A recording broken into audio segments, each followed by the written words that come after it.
Et jolie chanson de Michel Sardou, Qui m'aime me tue. Eh bien justement, est-ce qu'il s'agit d'amour dans cette histoire de mort? Actuellement, 2 textes de loi sont étudiés par les députés depuis lundi à l'Assemblée nationale, 2 propositions de loi sur la fin de vie.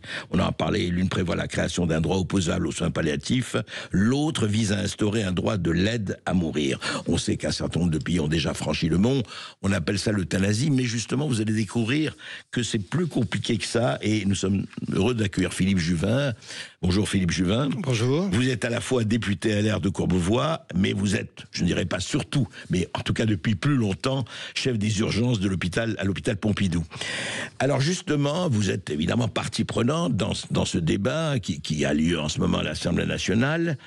Et une chose m'avait dit avant qu'on commence l'émission, dans ce projet de loi qui vise à instaurer un droit à l'aide à mourir, vous dites que le mot euthanasie n'existe pas. Non, c'est un des problèmes de la loi, c'est qu'il ne dit pas les choses. Le mot euthanasie n'est pas dans le texte et le mot suicide assisté n'est pas dans le texte, alors qu'en réalité, on ne parle que de ça. Et il est même prévu d'ailleurs qu'une fois qu'on vous aura administré, appelons-la comme ça, l'euthanasie, sur le certificat de décès, il faudra cocher la case mort naturelle. Et pas autre chose. Et pas d'autre chose. Si vous voulez, moi je pense qu'au-delà de l'aspect technique, on va parler de la loi, il y a 2 sujets de questions de principe qui se posent. La première, c'est, en France, un Français sur 2 qui a besoin de soins palliatifs n'y a pas accès parce qu'il n'y a pas de place. Et donc, quelle société voulons-nous construire? Est-ce que nous voulons construire une société du soin avec des soins palliatifs, ou une société où la compassion se résumerait à l'administration d'une substance létale au nom de critères fixés par la loi, qui d'ailleurs évolueront, puisque déjà certains veulent faire évoluer. Et puis il y a peut-être un deuxième principe qu'il faut se poser, qui est est-ce que l'État peut être mêlé d'une manière ou d'une autre à la mort d'un tiers, y compris par la simple autorisation d'un dispositif? Moi, je ne le crois pas. Pourquoi? Parce que donner la mort, c'est un principe absolu, et comme vous le savez, si on commence à donner des exceptions, à accepter des exceptions à un principe absolu, il faut s'attendre à ce que dans l'avenir, d'autres trouvent d'autres exceptions. Oui, vous dites en fait que à partir du moment où on légifère là-dessus, enfin en disant voilà, écoutez, qui a envie de mourir, eh bien, il peut être aidé, doit être aidé, en tout cas si la loi passe, si ce projet de loi passe. Au fond, vous vous dites, et vous avez écrit une tribune dans un journal du dimanche là-dessus, vous dites oui, mais où s'arrête, enfin, où on met le curseur, en fait, c'est ça. Absolument. Alors il faut regarder les choses. Dans tous les pays où on a légalisé l'euthanasie, il y a d'abord eu des critères très stricts, puis qui se sont ensuite amoindris. Ainsi, dans certains pays, les handicapés, les déficients mentaux, les mineurs se voient ouvrir le droit. Moi, je crois, d'abord, il faut que les gens sachent ce qui se passe aujourd'hui. Qu'est-ce qui se passe?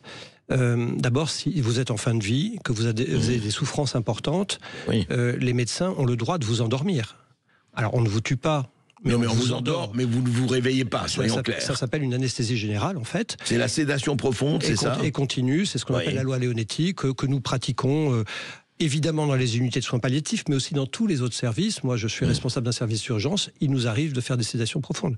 Donc, moi, je suis comme tout le monde, je ne veux pas souffrir au moment de ma mort. Et donc, ça, aujourd'hui, nous essayons de l'assurer aux Français, et nous le faisons au maximum. Le problème de cette loi, contrairement à ce que les gens pensent, ce n'est pas une loi sur la fin de vie. C'est-à-dire que les critères sont ainsi définis que potentiellement des gens qui ont plusieurs années à vivre vont pouvoir demander à être suicidés ou euthanasiés. Mais Philippe Juvin, quand même, une question se pose. Si je suis dans des souffrances terribles, et vous le savez, il y a des gens dans des souffrances terribles, si je suis réduit à l'état de légume ou presque, si je suis paralysé, que je me dis que c'est sans rémission, et si je me dis, écoutez, j'ai pas envie de continuer comme ça, et vous savez mieux que moi, vous avez cité des cas, écoutez, est-ce que ces gens n'ont pas le droit et la liberté de dire, écoutez, moi je veux en finir. Ce n'est pas un suicide, j'ai trop de souffrance, c'est trop dur, et voilà, je préfère arrêter. Alors, il y a 2 choses. D'abord, dans tout un tas de situations, la loi le permet déjà, vous permet d'être endormi, et donc de ne plus souffrir par définition, puisque vous dormez. La loi le permet. Vous voyez, par exemple, quelqu'un qui aurait une maladie qui le paralyse complètement et qui n'arrive plus à respirer sauf avec une machine, eh bien on arrête la machine s'il le souhaite, et on l'endort. Donc il y a déjà beaucoup de cas qui sont réglés. Je vais vous donner un exemple. Quand les gens arrivent en soins palliatifs, le premier jour, quand ils mettent le pied dans l'unité de soins palliatifs, 3% demandent à mourir. Au bout de 7 jours, il n'y a plus que 0,3% des gens qui demandent à mourir. Qu'est-ce qui s'est passé en 7 jours ?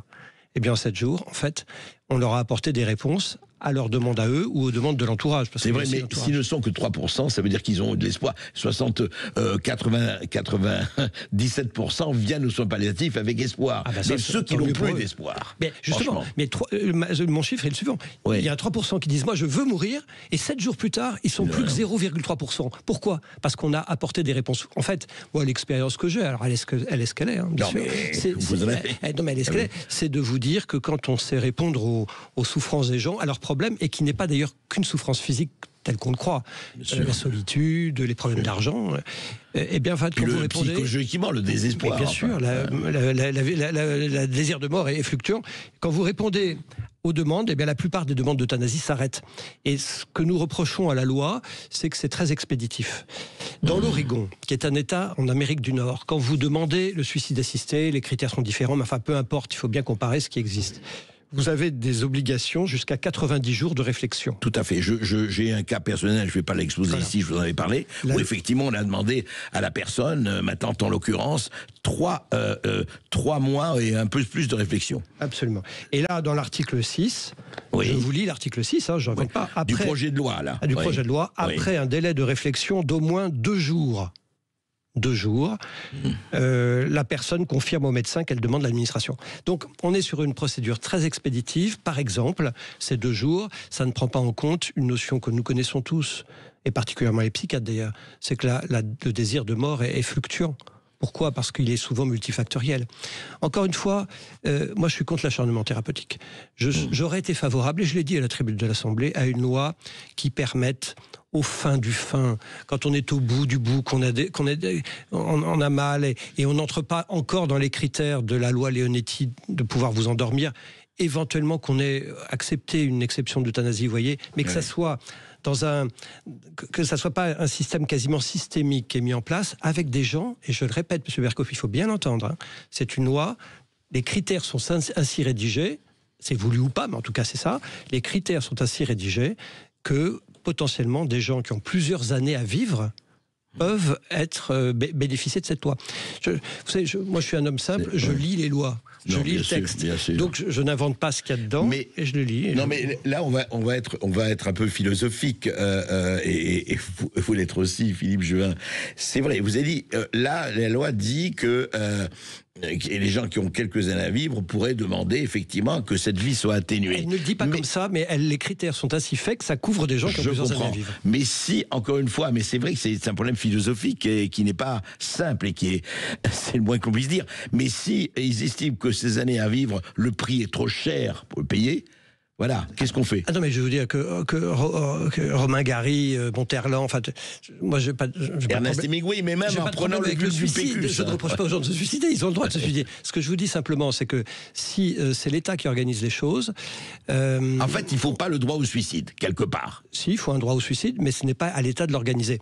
Une de mes craintes, c'est que d'abord, des gens vont demander le suicide assisté par défaut d'accès aux soins palliatifs. Comme une personne sur 2 n'a pas accès aux soins palliatifs, le risque... À cause de quoi ? C'est intéressant. Parce qu'on n'a pas le personnel, on n'a pas les gens formés, vous voyez, il y a des gens... Moi, une de mes craintes, c'est que ça soit une loi faite essentiellement par des gens riches qui ont très peur de la déchéance, et ce qui s'applique aux pauvres. Pourquoi ? Vous savez, quand vous êtes grabataire dans votre lit, que vous baignez toute la journée dans votre sueur, parfois, pardon d'être un peu cru dans votre urine et votre merde. Dans vos déjections. Je suis un peu cru, mais c'est comme ça qu'on parle en médecine, en fait. Ouais. Quand il y a une infirmière 24/24 avec vous, parce que vous avez les moyens pour vous laver, vous nettoyer, une aide-soignante, c'est plus facile que s'il faut attendre que l'infirmière qui passe une fois par jour. Et donc, c'est vrai, M. Berkoff, la fin de vie est plus douloureuse et pénible quand on est pauvre que quand on est riche, que quand on est seul, que quand on est entouré. Et ma crainte, c'est que cette loi, ça soit une loi faite, imaginée par des gens riches et avec un tissu social qui ont peur de la déchéance, et je le comprends, moi aussi j'ai peur de la déchéance, mais qui s'appliquera d'abord à des gens pauvres et isolés. Et aussi, il faut le dire, plus cyniquement, hélas, pour certains, dire, on va faire des économies, la fin de vie, on sait très bien que ça coûte très cher à la sécurité sociale et aux assurances. Est-ce qu'il pourrait y avoir, malheureusement, quelques réflexes un peu cyniques et affairistes. D'abord, moi je ne suspecte personne et vraiment pas les ministres qui portent la loi ou le rapporteur Falorni. Ce n'est pas, ils le font pas pour ça. J'en suis persuadé. Je veux vraiment que les choses soient dites. Il n'y a pas de procès d'intention. Ce qui est certain, c'est qu'au Canada l'année dernière ou il y a 2 ans, le calcul a été fait. Le système canadien a économisé de l'ordre de 80 millions de dollars. Pourquoi ? Tout simplement parce que ça coûte beaucoup plus cher de maintenir des gens avec des aides, etc. La fin de vie coûte cher au système de santé. Mais encore une fois. Je crois que personne aujourd'hui n'imagine faire une loi pour ça. En revanche, il y a la question des familles. Moi, une de mes craintes aussi, c'est qu'il y ait des abus de faiblesse. Et vous savez, il y a des héritages qui sont longs à venir. Vous savez, il y a des familles qui ne sont pas aimantes. Il y a des familles qui ne sont pas aimantes. C'est clair que ça existe. Tous les jours, il y a 2 procès, 2 condamnations en France pour abus de faiblesse, en particulier vis-à-vis de personnes handicapées. Tous les jours. Ouais. 2 en moyenne, je crois que c'est 600 ou 700 par jour, ou 800 par an, enfin quelque chose comme ça. Donc c'est très important, ça existe. Et à partir du moment où vous ouvrez une possibilité, qui n'a jamais entendu quelqu'un vous dire « Ah mais qu'est-ce que je fais sur Terre ? Je vous coûte bien cher, je vous cause bien des ennuis », me disait ma grand-mère.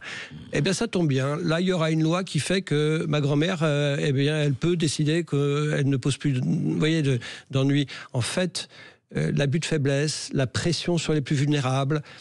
Dans l'Oregon, quand vous demandez aux gens pourquoi, qu'est-ce qui les motive, il y a évidemment la douleur, mais pour 40% d'entre eux, ils citent le sentiment d'être un poids pour l'entourage. Et donc, vous aurez forcément dans le lot des gens qui iront parce que c'est plus difficile.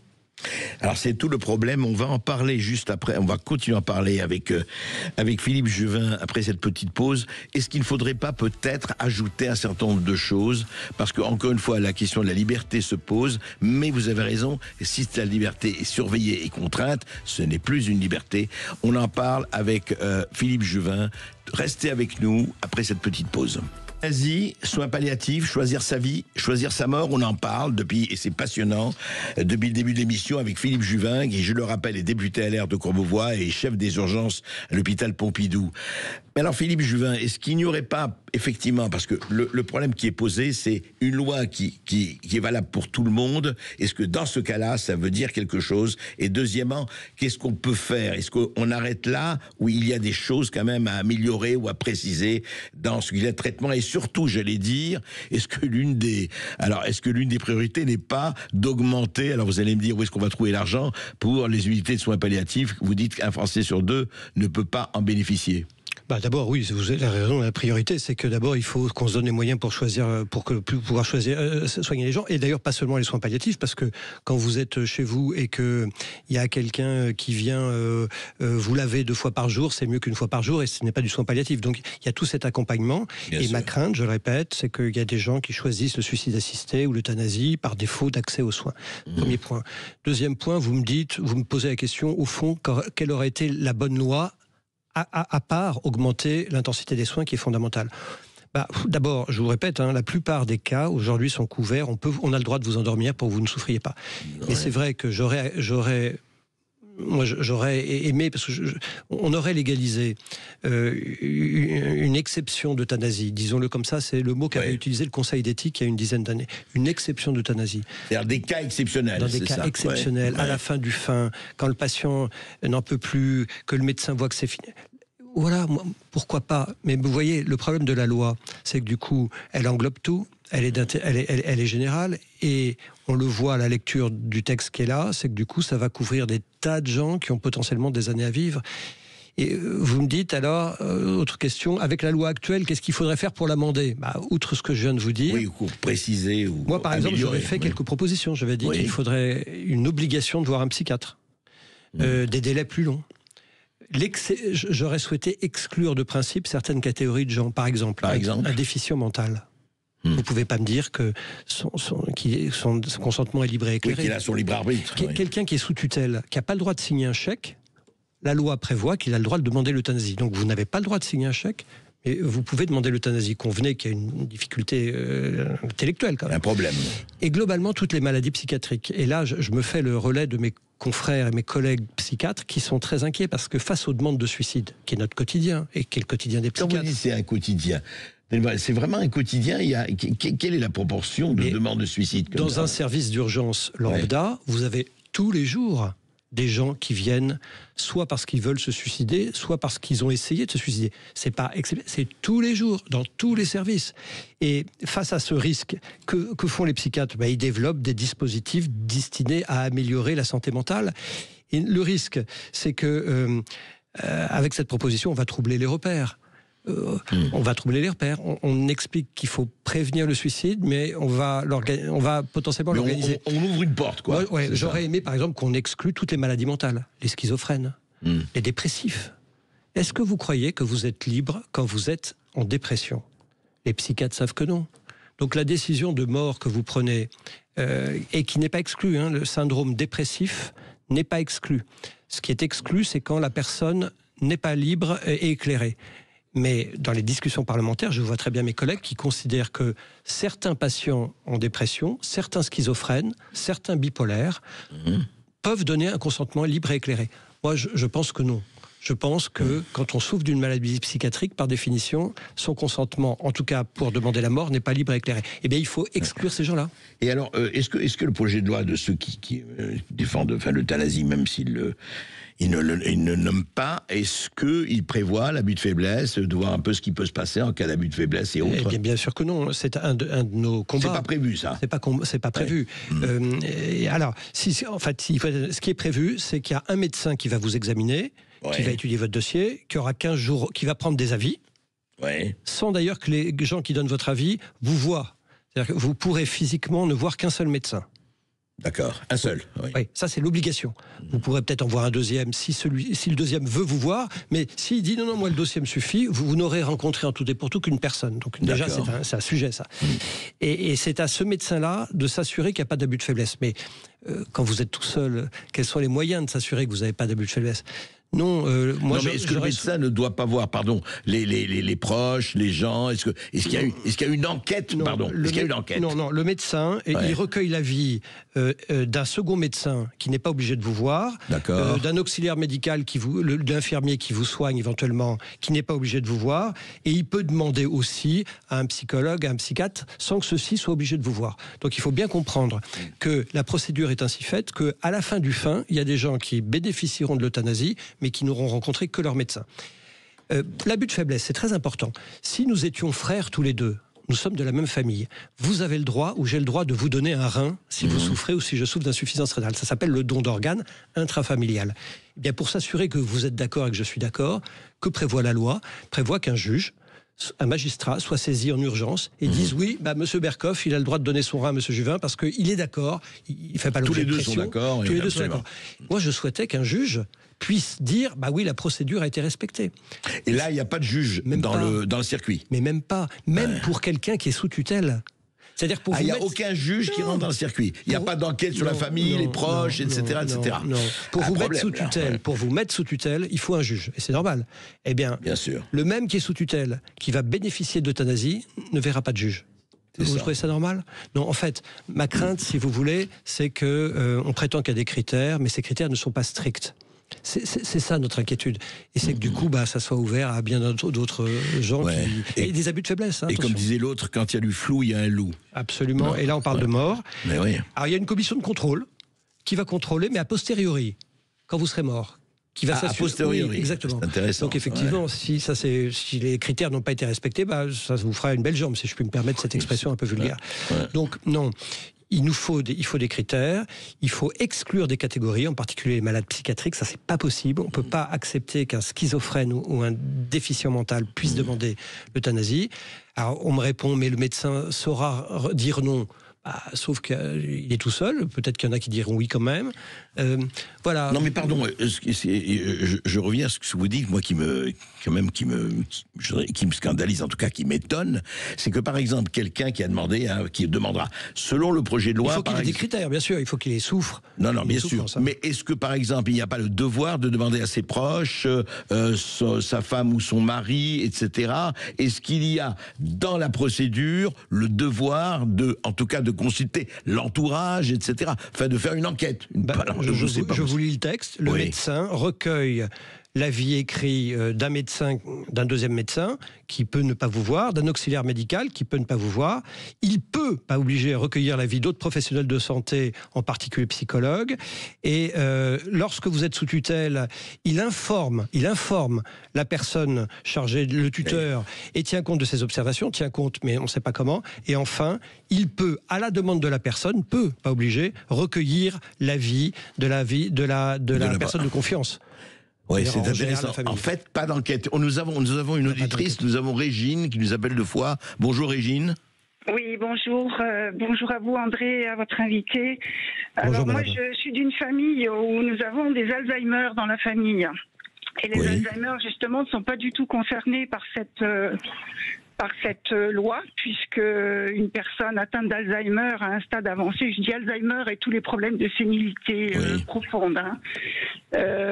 Quand on est en un stade avancé, bien sûr qu'on n'est plus maître de soi et de ses pensées. Mais même si on demande 10 ans avant, 20 ans avant, qu'au moment où justement on n'est plus capable de rien faire, on veut pouvoir bénéficier de cette aide à mourir, de cette aide à mourir, on ne puisse pas le faire. Absolument. Moi, ça me pose problème. Oui, je comprends, madame, mais c'est une question. C'est vrai. Vous avez raison, c'est une question que nous nous sommes posée. Mais il a été décidé, et je crois que c'est bien, que on ne pourrait pas procéder à l'euthanasie à quelqu'un qui ne serait pas capable, au dernier moment, de vous dire non. Or, par définition, si vous avez dit que vous vouliez bénéficier de l'euthanasie il y a 10 ans, que vous devenez dément, je prends des mots un peu crus pour que tout le monde comprenne, et que du coup, au moment de votre démence, vous n'avez plus votre libre arbitre, par définition, vous n'êtes plus capable de dire non, de confirmer en fait votre demande, eh bien il ne faut pas le faire, parce que les demandes de mort, elles sont fluctuantes. Un jour je veux mourir, un jour je ne veux pas mourir. Et je pense que ça serait très dangereux d'administrer la mort à quelqu'un qui n'est pas capable au dernier moment de vous dire stop. En fait, c'est très intéressant et très difficile, et encore plus difficile. Philippe Juvin, quand on entend Régine, le vrai problème, et vous posez en toute conscience et cohérence que vous dites, et ces familles-là, et je ne dis pas qu'elles ont raison ou tort, c'est pas le problème, c'est que quand on vit ça au quotidien, c'est très difficile. C'est ça. Madame, en fait, j'ai vécu la même chose que vous, donc je sais exactement ce dont vous parlez. Et moi, je ne veux pas vivre comme ça. Je sais ce que c'est. J'ai vu cette déchéance. C'est épouvantable. C'est un enfermement mental qu'ont ces personnes. Elles ne peuvent plus s'exprimer. Et vous dites, Régine, que si ça vous arrive, vous ne voudriez pas vivre ça. Non. Moi, je ne veux pas vivre ça.